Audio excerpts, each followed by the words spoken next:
Bonjour à toutes et à tous. Merci de participer à cet après-midi consacré à l'engagement des collaborateurs. Donc, cet après-midi se déroulera en 2 temps. Une première table ronde avec des représentants d'Heming et un représentant d'Orange.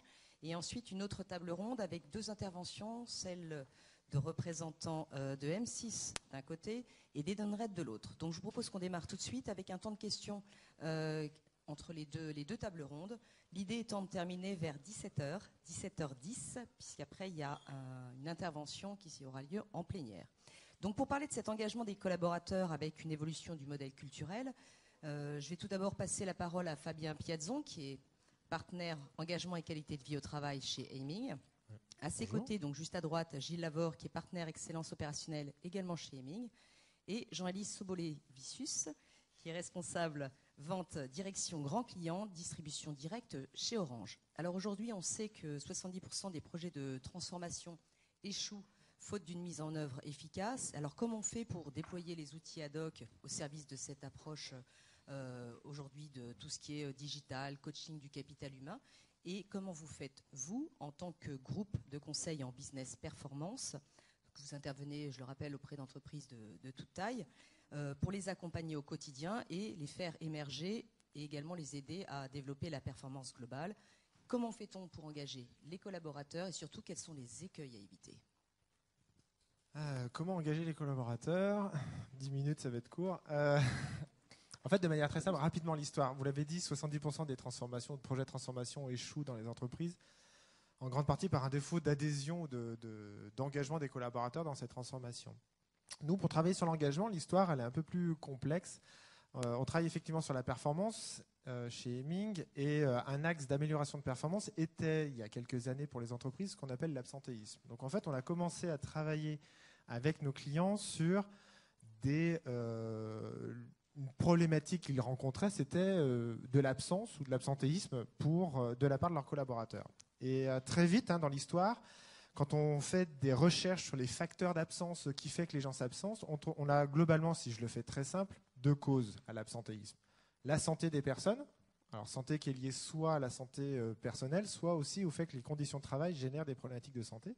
Et un deuxième axe qui a été identifié chez nos clients, qui avait de l'absence, mais pas forcément de santé, mais de l'absence liée au désengagement des équipes. C'est-à-dire qu'ils se retrouvaient avec des collaborateurs qui étaient désengagés, qui ne s'intéressaient plus à leur travail, qui n'étaient plus motivés le lundi matin ou même le mardi matin à se lever pour aller venir travailler. Donc en fait, on a commencé à travailler et à s'interroger sur cette problématique de l'engagement, principalement par la problématique de l'absence, de l'absentéisme au sens général.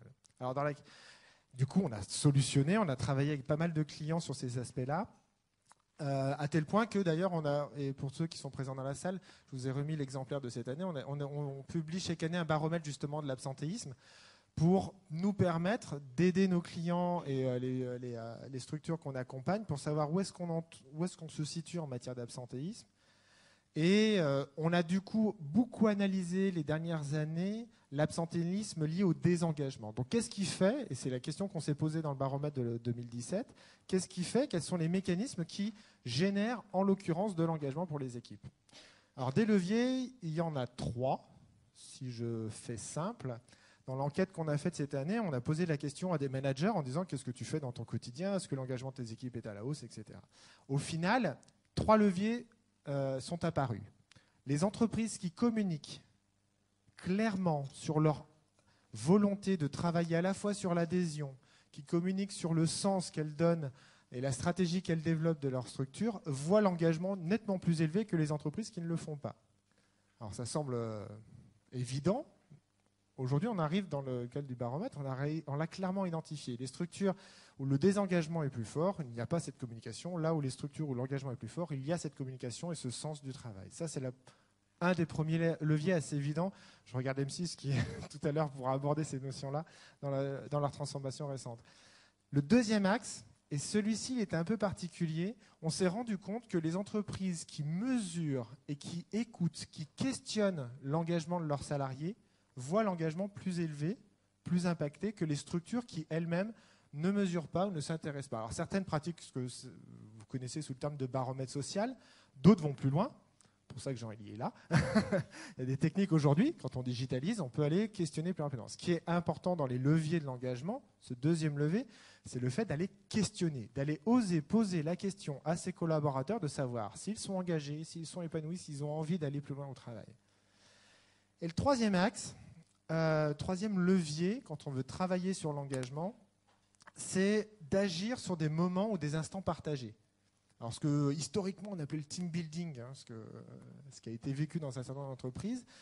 Là, si j'actualise la thématique, on ne parle pas forcément de team building, on parle du fait de réunir et de débattre avec son équipe, de partager sur la façon dans laquelle on fait le travail. Quand une entreprise engage cette volonté de discuter du travail avec un T majuscule, c'est-à-dire comment on travaille ensemble, comment on travaille bien ensemble et comment chacun s'y retrouve, on se rend compte que le niveau d'engagement est nettement à la hausse, là où quand ça n'est pas fait, le niveau d'engagement est relativement faible. Donc en fait, c'est les trois leviers principaux pour travailler sur l'engagement. Dans le cas d'une transformation, on se rend bien compte que si on veut transformer, il faut bien communiquer sur le sens et le nouveau sens qu'on veut donner à la structure et au business.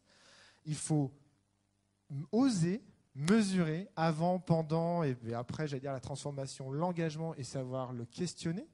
Et troisième levier, et je le reformule dans le cadre d'une transformation, il faut partager ces transformations avec le collectif, entendre le collectif. Et quels sont justement les écueils à éviter? Parce qu'il y en a, j'imagine que dans vos baromètres, vous voyez un certain nombre de choses. Qu'est-ce qui vous saute aux yeux?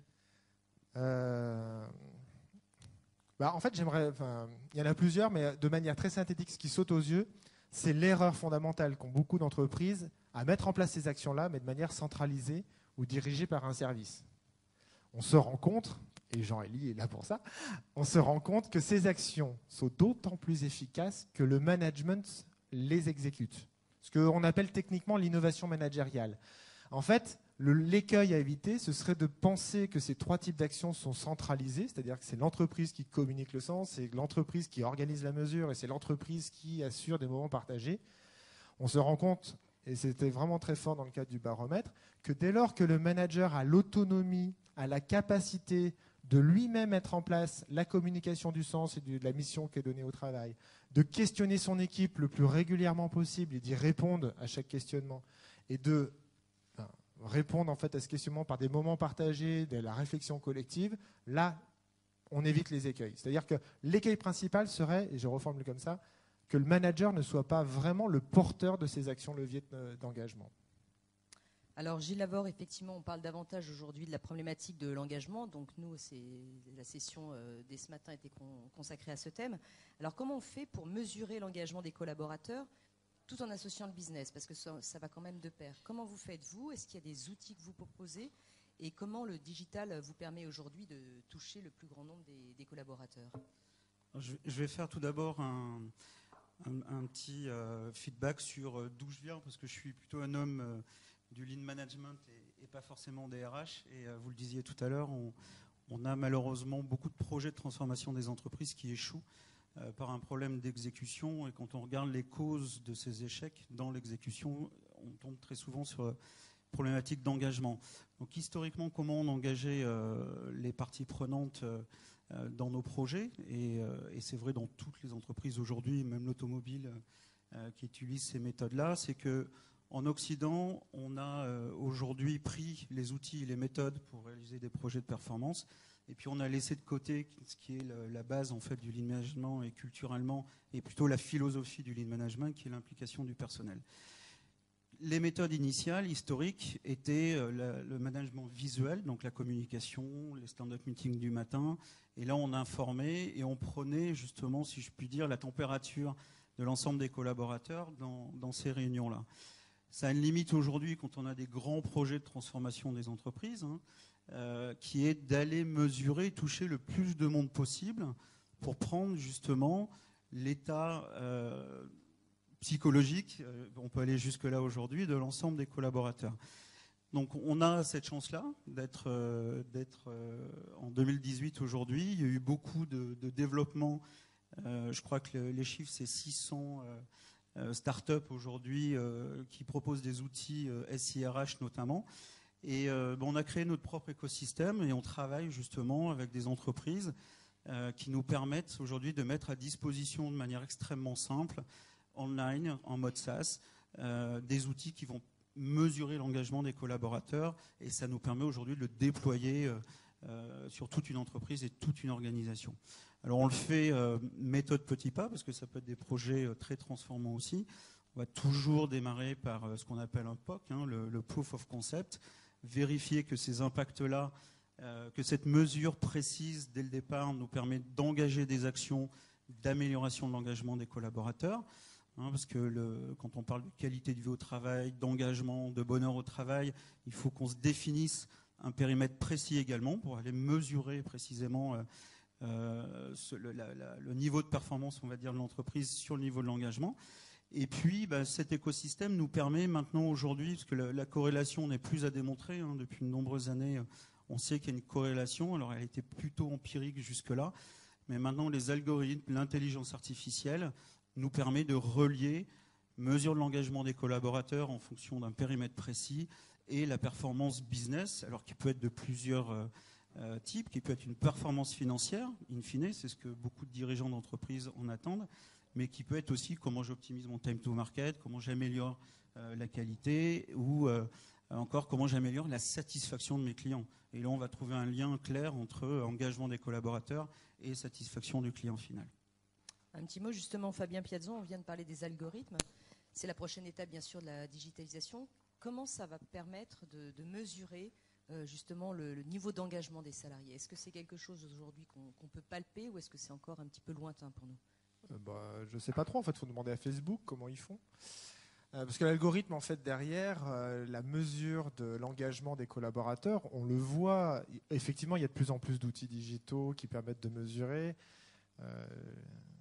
Jean-Élie nous parlera de Blooming, par exemple, qui est un très bon outil qui permet de mesurer cela. Donc, il est sûr que mesurer l'engagement, l'algorithme va pouvoir, ce que disait Gilles, nous permettre de j'aime pas le terme, mais d'aller dans la prédiction de ton engagement est en baisse, donc ton business va pouvoir avoir un impact peut-être négatif du fait du niveau d'engagement. On va dire que cette logique-là, elle est assez évidente. Par contre, je rajouterais quand même qu'il y a des points de vigilance à avoir par rapport à ça. L'algorithme ne fonctionne que s'il y a de la data.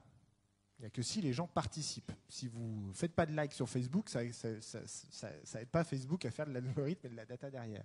Donc quand on parle de mesure de l'engagement, il va falloir que les salariés s'expriment pour avoir de la data. Donc j'insiste dessus, c'est que l'algorithme va nous permettre de faire certainement des prédictions sur l'engagement, mais il va falloir que pour qu'il tourne cet algorithme, que les gens participent à cette mesure. Et là, on soulève un point qui est fondamental. Ce n'est pas parce que l'algorithme nous permettra de rentrer dans de la prédiction qu'il faudra oublier le b.a.-ba d'une relation managériale et salariale. C'est qu'il va falloir mobiliser les équipes, pardon, j'arrive plus à parler.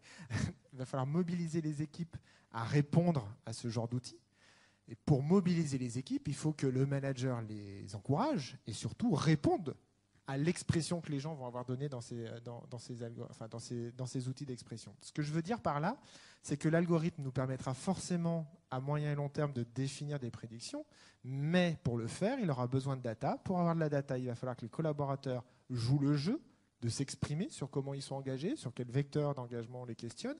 Et pour cela, pour que les gens répondent à cela, il faut que quand ils participent à cette mesure, le manager de terrain soit en capacité de dire « Ok, j'ai entendu, je réponds à cette demande, j'ai bien compris que ce que tu exprimes sur ton engagement ou ton désengagement, j'y suis vigilant, j'y réponds, je l'écoute, je réponds. Du coup, la personne, et je refais ça à l'envers, vu qu'elle est mobilisée, elle sait qu'il y a de la réponse, elle participe à la mesure. Vu qu'elle participe à la mesure et que tout le monde participe à la mesure, on a de la data. Quand on a de la data, l'algorithme derrière va pouvoir nous permettre de rentrer dans les liens de prédiction. Ce que je veux dire par là, c'est que l'outil n'est jamais miraculeux.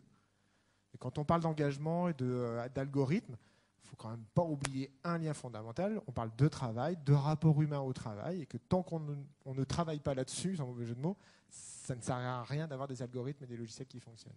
Alors justement, la transition est toute trouvée. Jean-Élie Sobo-Lévicius. C'est pas simple. Je suis désolée, à chaque fois, j'ai peur d'écorcher votre nom. Justement, on va rentrer concrètement dans le vif du sujet. Vous avez mis en place il y a presque un an dans votre division Blooming, qui est une plateforme qui vous permet justement d'aider les managers et les DRH à mesurer en temps réel l'engagement des salariés. On en est-on aujourd'hui? Comment ça se passe? Et est-ce que vous pouvez nous faire un petit retour d'expérience sur ce que vous avez mis en place? Volontiers, Isabelle, merci à vous, merci Fabien, bonjour à vous toutes et à vous tous. Merci de votre accueil, je suis sincèrement ravi de partager avec vous une histoire vécue chez Orange, une expérience. Donc Orange, en quelques mots, c'est 152 000 collaborateurs, 42 milliards d'euros de chiffre d'affaires. J'appartiens à la division des grands clients d'Orange, donc 1000 collaborateurs et environ 180-200 grands comptes gérés en B2B. 2017, au niveau RH, au niveau de notre groupe, 2 actions voient le jour simultanément. La première s'appelle le Feedback Day. Donc, le Feedback Day, c'est une opération montée à l'origine par le DRH Group, Jérôme Barré, avec un périmètre couvrant la totalité des entités du groupe, y compris les entités internationales. Pourquoi le Feedback Day? Alors, tu parlais, Fabien, tout à l'heure du baromètre, de notre baromètre interne. En fait, sur l'item, votre manager vous fait-il des retours réguliers sur votre travail?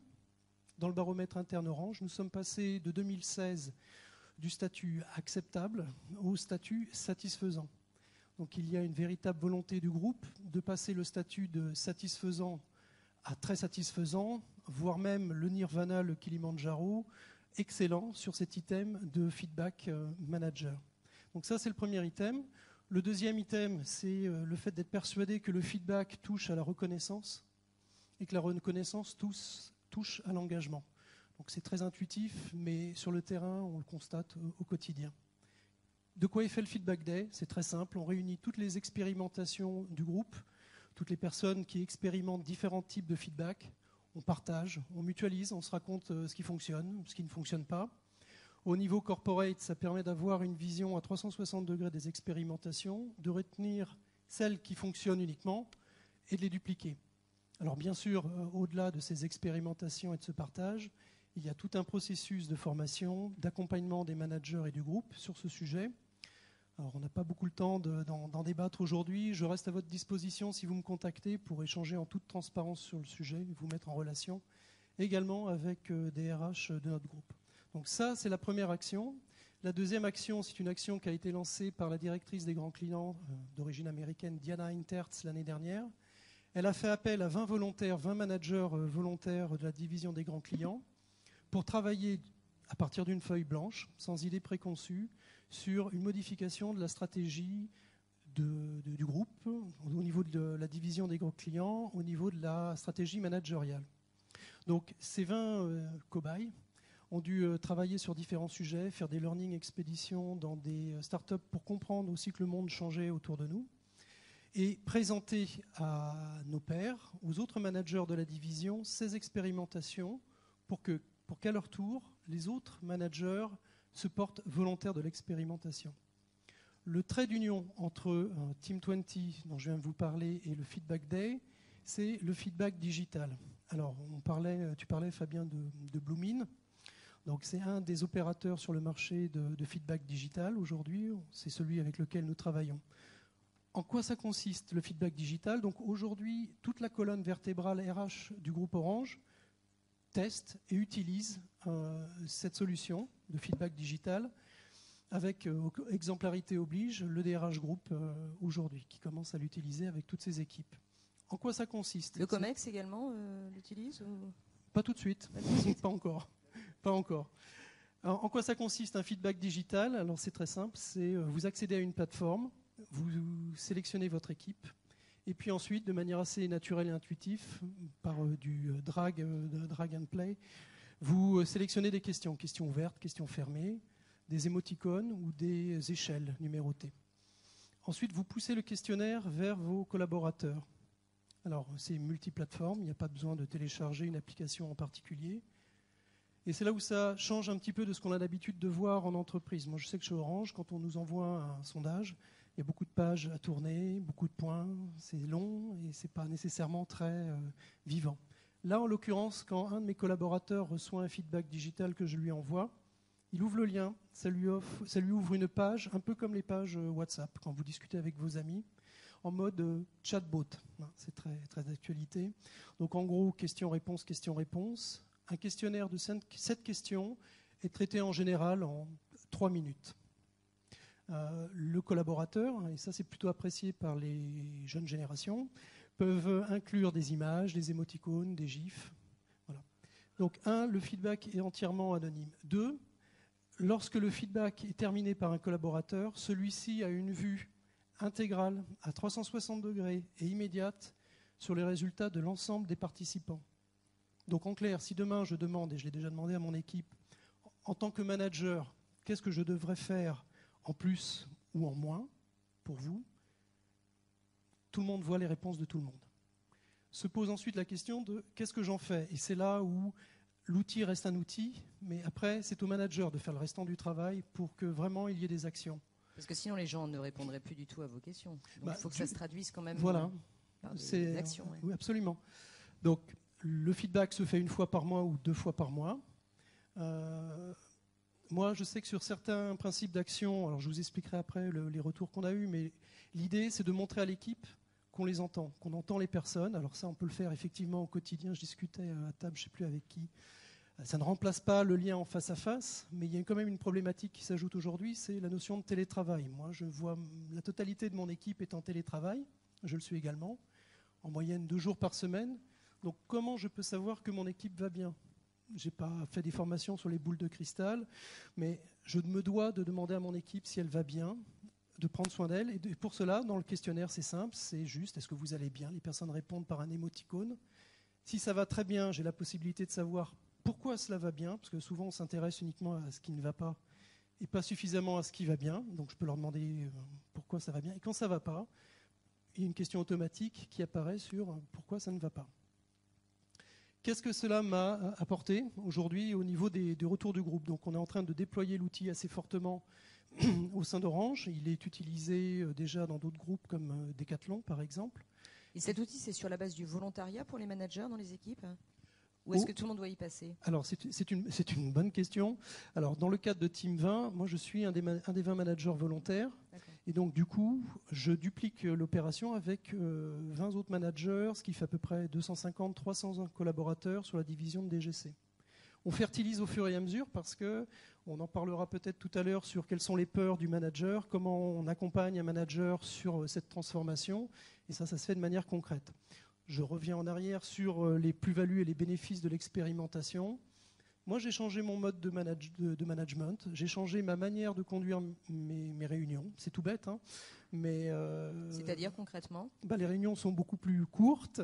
Je passe moins de temps sur tout ce qui est présentation des KPI, ou en tout cas, j'essaye de le faire tenir sur un seul slide. Mon équipe a manifesté le souhait de s'oxygéner régulièrement, donc je les sors régulièrement dans d'autres divisions du groupe pour qu'elles connaissent un peu d'autres activités. Je m'arrange aussi pour faire venir des intervenants extérieurs du groupe Orange au sein de mon équipe pour qu'ils se rendent compte de certaines choses qui se passent. En termes de reconnaissance aussi, j'ai eu des points d'amélioration. Donc, et on a réfléchi ensemble sur comment on peut générer plus de reconnaissance au sein de mon équipe. Donc au début de chaque réunion, je m'évertue à mettre en valeur de manière, j'essaye la plus authentique possible et la plus sincère, que ce soit sur des petits actes ou des grands actes, chaque membre de mon équipe et de manière assez régulière. Les retours aujourd'hui de l'expérimentation, qui n'en est plus une puisque certaines entités utilisent l'outil depuis plus d'1 an, le retour est plutôt positif parce que c'est rapide, c'est plutôt entre guillemets fun, et les managers en général qui décident de le faire sont des managers qui quelque part ont dans leur ADN, on va dire, on fait le point sur leur ego, on travaille sur leur orgueil et sont prêts à entendre le feedback. Parce que le problème du feedback, ce n'est pas encore de le donner, c'est d'apprendre à le recevoir. Et c'est là toute la difficulté. Et alors justement, vous parliez tout à l'heure que vous meniez des actions pour les managers. Parce que tout le monde n'est pas prêt à entendre des critiques, à changer. Comment ça se passe ? Alors je vais vous donner une anecdote. Donc, dans l'expérimentation Team 20, après avoir expérimenté le produit, nous l'avons présenté à la totalité des managers en leur disant, de manière concrète, est-ce que tu veux expérimenter la solution ? Donc il y a le yin, le yang, là c'était vraiment le blanc et le noir. Il y a une partie des expérimentateurs qui nous ont dit ok, sympa ton produit, je veux bien l'essayer sur des petits sujets pour commencer, je veux voir si mon équipe va me dire des choses, si je ne me fais pas incendier. Donc il y a cette partie-là. Et il y a toute une frange de managers, mais ce n'est pas une grande surprise, qui ont émis des réponses du type « Je ne vais pas me tirer une balle dans le pied, je t'aime bien, j'aime bien ton produit, mais je ne vais pas ouvrir la boîte de Pandore. Et puis, qu'est-ce que je fais si on me dit que je suis, en gros, si on me dit que je suis un mauvais manager? Qu'est-ce que je fais? Qui est-ce qui va m'aider? Est-ce que c'est mon RH de proximité qui est déjà surchargé qui va m'aider? Qu'est-ce qu'on fait?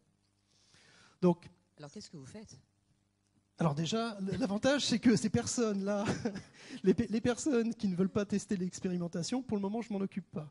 Moi, ce qui m'intéresse, c'est ce qu'on appelle familièrement les early adopters, donc ceux qui vont dire, OK, on achète ton produit, on va l'essayer et on va commencer. Donc ces personnes-là, on les accompagne, on leur explique d'abord comment en parler à l'équipe. On est volontaire pour expliquer à leur équipe ce qui va se passer. On les sensibilise réellement sur le fait qu'il doit y avoir des actions suite au feedback.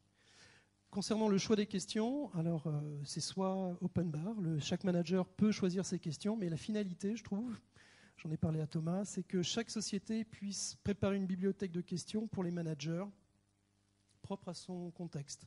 Les questions d'Orange ne sont pas les mêmes que les questions nécessairement de L'Oréal, par exemple.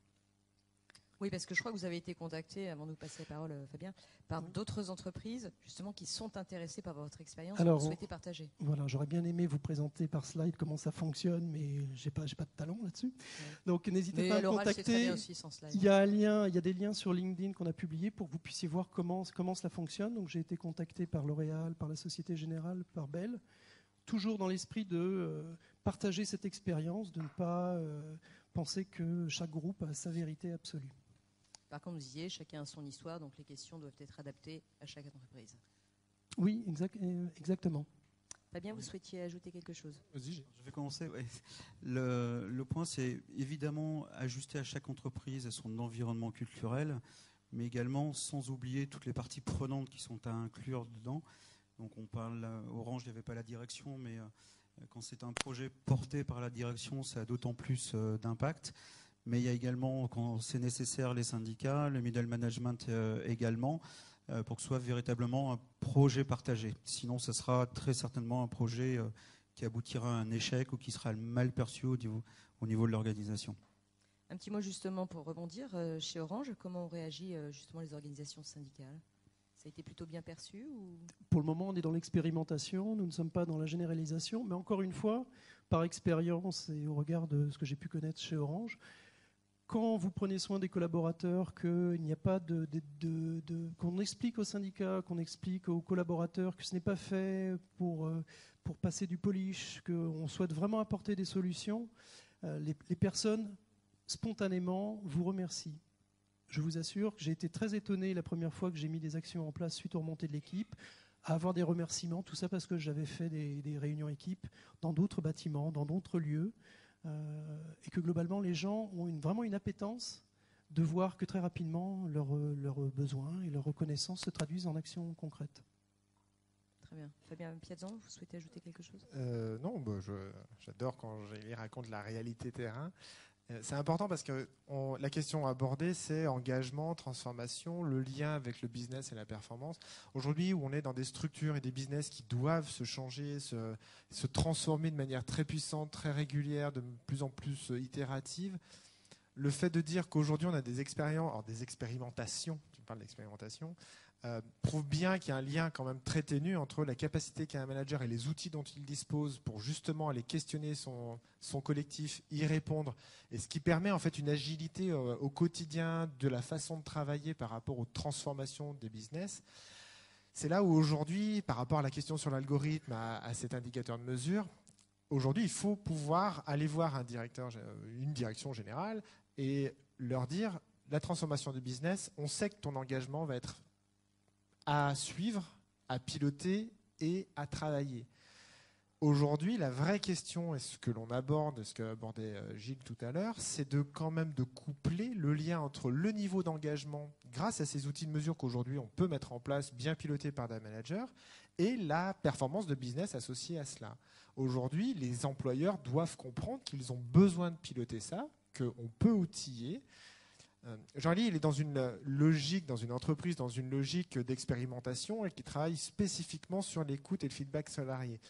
Demain, les employeurs vont attendre que l'engagement s'accélère, se renforce, accélère, c'est pas le bon terme, se renforce pour garantir les transformations business. Donc le coupler et d'aller travailler demain et aujourd'hui sur le lien entre le niveau d'engagement de l'équipe de Jean-Élie et sa performance de vente à moyen et long terme, c'est ce qui permettra à des DRH, à des acteurs d'expérimentation d'aller taper plus haut en disant tiens, au fait, regarde le niveau d'engagement de mes équipes, je le suis, je le pilote, je réagis, dès que ça perd un peu, j'agis et je donne des actions. Et en plus, tu vois bien que ma performance est associée à ce niveau d'engagement. C'est ça la question de 2018-2020. On est là sur des expérimentations et Blooming est un très bon exemple.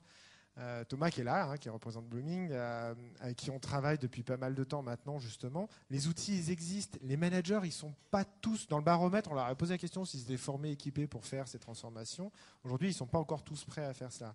Mais on sait que 2018 et 2020 sera leur capacité. Ce qui est vraiment la question à poser au DRH aujourd'hui, c'est comment tu vas prouver à ta direction générale que travailler sur ces outils, sur la formation de tes managers, sur l'engagement, te sera une performance de business. C'est ça qu'il faut aujourd'hui travailler, apporter comme argumentaire auprès d'une direction générale. Ton engagement, c'est ton business, c'est ta performance. Et c'est ce qu'on outille aujourd'hui dans les structures. Une petite question avant de passer la parole à la salle. Est-ce qu'il y a un effet génération? On parle beaucoup des jeunes générations qui effectivement notent tout le temps, mettent des j'aime et autres. Est-ce que les plus âgés, entre guillemets, les plus seniors, répondent facilement à ce type d'outils? Et est-ce qu'il y a des choses à prendre en compte avant de les mettre en place? Je suis trop jeune pour répondre. Chez vous ce qui est certain, c'est qu'aujourd'hui, mais on le voit tous à notre niveau individuel, on commande un livre, on le reçoit le soir. On commande un Uber, on l'a sous 10 minutes. Et un collaborateur va avoir un feedback de son responsable en général. Il attend entre 6 mois, j'exagère, entre 6 mois et 1 an, l'entretien individuel. Bon. Moi, j'ai des jeunes générations avec qui je travaille via les alternants. J'adore parce que ça rafraîchit. Ils ne peuvent pas attendre 6 mois. On n'est plus je ne pense qu'on n'est plus du tout dans une époque où, ne serait-ce que pour nourrir l'individu, nourrir le collaborateur, on peut se permettre de lui faire un feedback ou un geste de reconnaissance, que ce soit pour lui dire juste « je te vois, je sais que tu travailles, je sais que tu es engagé » ou sur ses performances ou sur du coaching. On ne peut pas attendre 6 mois, il faut le faire au fil de l'eau. Les nouvelles générations sont preneuses de ce feedback très régulier et se posent la question de comment le faire maintenant. Je compléterai simplement, je ne suis pas convaincu que ce soit lié vraiment à une notion d'âge ou de génération. Effectivement, on est dans une société où aujourd'hui tout le monde peut commander un Uber et l'avoir rapidement, tout le monde peut commander un livre sur Amazon. Moi, j'ai des grands-parents qui commandent sur Amazon, qui ont leur bouquin le lendemain. Ils ne l'ont pas le soir même parce que ça leur coûte trop cher à leurs yeux, mais ils l'ont le lendemain. Et ça, c'est des révolutions. Aujourd'hui, dans le monde du travail, d'avoir des personnes, des salariés qui ont vécu le travail il y a quelques années, et de leur dire, voilà, on outille, c'est un peu différent, ça change de la façon, mais c'est agile, il y a de la réponse. Oui, c'est de nouveaux outils. Je ne pense pas que ce soit lié à la question d'âge ou de génération, c'est vraiment lié à la question de la société d'aujourd'hui, très fortement. Un dernier petit mot avant qu'on passe parce que je pense que l'élément fondamental, c'est que ça permet de redonner, de replacer le capital humain aussi au sein de la performance de l'entreprise et de redonner la parole justement à l'ensemble des collaborateurs, au middle management, ce qui est souvent oublié dans beaucoup d'entreprises aujourd'hui. Bien, merci beaucoup. Il y a un micro qui est là. Est-ce que vous avez des questions à poser aux différents intervenants ou des choses à partager? N'hésitez pas à vous présenter. Bonjour, je m'appelle Kaina et je suis du cabinet Alixio. J'avais une question par rapport à l'outil que vous avez mis en place. Est-ce que ça a permis vraiment de faire monter en compétence les managers, ou alors il fallait vraiment un accompagnement des managers et de l'outil? En fait, c'était ça ma problématique, ma question. Bonjour, merci de votre question. Juste une précision, excusez-moi. Quand vous dites est-ce que cela a permis de monter en compétence les managers, sur quel item par exemple? Notamment sur le feedback, sur le fait d'être plus à l'écoute de leurs collaborateurs. Est-ce que le fait de mettre en place l'outil, ça a vraiment permis aux managers de monter en compétence sur ces qualités-là qui sont essentielles pour un manager ou pas? Je vais être très honnête avec vous. Je pense que c'est une sensibilisation. Voilà. Pour taper le sujet de l'engagement et donc de la reconnaissance, qui n'en est qu'une partie, l'outil n'est qu'une petite porte d'entrée. S'il est utilisé régulièrement, il devient une habitude, donc une hygiène de vie au sein d'une équipe. Ça n'exclut absolument pas, et bien au contraire, tout le reste, parce qu'il y a un gros travail à faire sur le feedback. Encore une fois, c'est beaucoup plus difficile, de mon point de vue, il faut être vraiment sur ce sujet en toute humilité, parce qu'on touche les cognitions, on touche l'histoire personnelle, on touche les croyances, la manière dont je donne le feedback qui ne sera pas peut-être reçu de la même manière que j'imagine. Donc ça nécessite aussi une sensibilisation des managers qui passeraient par des formations effectivement sur comment recevoir le feedback, entre autres. Voilà. Mais, encore une fois, le frein principal pour moi, c'est la peur. Voilà. Ce n'est pas le manque de temps, c'est la peur. Si je m'expose, si je demande à mes collaborateurs qu'est-ce qu'ils pensent de moi, de mon mode de management, qu'est-ce que je peux améliorer, qu'est-ce que je ne vois pas finalement, c'est mon ego. Je le mets sur la table, je mets le sujet à la visibilité de toute l'équipe. Donc à partir du moment où on se rend compte que ça se passe bien, on peut avancer. Bien, merci pour cette réponse. Y a-t-il d'autres questions? Oui, madame.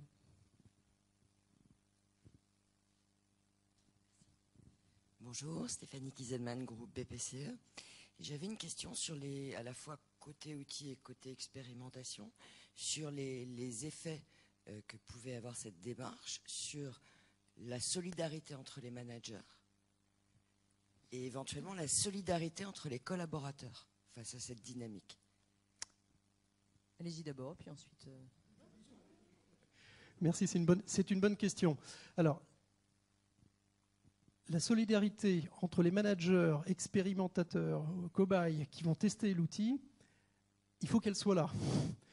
Et donc là, c'est le rôle de l'organisation de mettre en place et de créer réellement des communautés. Voilà. Si vous créez une communauté de managers, expérimentateurs, de communautés taguées feedback, effectivement, il va y avoir une entraide. Mieux encore, il faudrait créer une communauté de managers entre les différents groupes, hormis Orange, pour discuter du sujet. Voilà, j'ai vu des choses chez L'Oréal en termes de feedback qui sont très simples à mettre en place et qui fonctionnent réellement. Donc, c'est pas intuitif. Voilà, il faut le créer. Et pour l'instant, vous parlez pas trop. Pour l'instant, pour tous ceux qui testaient le dispositif, c'est chacun dans son entreprise. Il n'y a pas du tout de communauté entre guillemets. On commence à la monter. On commence à la monter parce qu'on sait que ça sera un axe incontournable pour que cela ne s'essouffle pas trop rapidement. Après, entre les collaborateurs, moi, je sais que si mon manager me montre l'exemple, me fait du feedback un peu plus régulièrement qu'il ne peut le faire aujourd'hui, je vais fermer les yeux, je vais percevoir vraiment le bien fondé. Donc, je vais avoir envie de le faire vers mes collaborateurs. Donc, j'ai tendance à croire, mais c'est peut-être utopique, que si l'on est valeur d'exemple envers les autres, on génère également, on pousse les autres à le faire entre eux. Merci de la question. Un petit mot? Oui, rapidement. Au-delà du cas très spécifique d'Orange, qui est vraiment une belle représentation de ce qui est faisable, la notion de communauté managériale dépend de la structure et de l'organisation managériale en place de manière évidente. Moi, je connais d'autres structures où chaque manager est très indépendant sur des sites indépendants, où là, le côté comparaison entre managers n'existe pas. Donc, en fait, par contre, la communauté managériale va devenir intéressante pour dire, tiens, un tel, dans l'autre côté de la France, il a osé faire ça, il a osé utiliser tel outil, telle approche, tel feedback. Et là, ça répond à la première question aussi, c'est que ce qui aide les managers à se sensibiliser, en fait, c'est eux-mêmes, entre pairs, quand on a des communautés managériales qui se cristallisent autour de ces nouvelles pratiques, ce que j'ai appelé tout à l'heure l'innovation managériale. C'est comme ça qu'ils se sensibilisent, qu'ils apprennent, qu'ils osent expérimenter encore de nouvelles choses, qu'ils se challengent en disant « tiens, moi j'ai osé faire ça, tiens, moi j'ai osé faire ça ». Donc en fait, c'est plutôt dans ce sens-là, c'est-à-dire que la cohésion apparaît parce que c'est en finale très attractif quand on est manager et qu'on ose de nouvelles façons de manager par rapport à ce qu'on avait pu apprendre ou qu'on nous avait jamais dit mais qu'on ose mettre sur la table, et de se conforter entre managers en disant tiens c'est fait, tiens c'est pas, moi ça a raté mais l'idée est pas mauvaise aussi, parce qu'il faut aussi benchmarker les expérimentations qui n'ont pas toujours réussi, et c'est ça qui fait de l'apprentissage, c'est ça qui fait de la maturation culturelle des managers sur ce leadership, sur cette intelligence de feedback. C'est ce qui garantit l'efficacité. Et donc la notion de communauté ou de fusion, elle apparaît en fait de manière assez instinctive parce que c'est très attractif. Enfin, je vous conseille d'expérimenter le feedback direct auprès de vos équipes personnellement. Je vous garantis que ça fait du bien. Alors oui, au début, ça fait peur, mais ça fait du bien. Bon. Et quand on en parle, c'est pardon. Quand on en parle, mais ça je marche. sais que vous pouvez en parler pendant des heures, Ouais. mais comme le temps est compté, on a le temps encore pour une dernière petite question. Si vous souhaitez questionner donc les intervenants sur ce sujet-là, je ne sais pas si les uns et les autres vous avez mis en place ce type d'outils ou si c'est quelque chose qui peut vous tenter. En tout cas, vous restez un petit peu avec nous si jamais il y a des questions par la suite. Pas de souci. On a un stand là-bas. Jean-Ly sera avec nous dans des conférences, quoi qu'il advienne. Donc oui, avec grand plaisir pour questionner. Merci Très beaucoup bien. de votre écoute. Merci beaucoup. Merci à vous.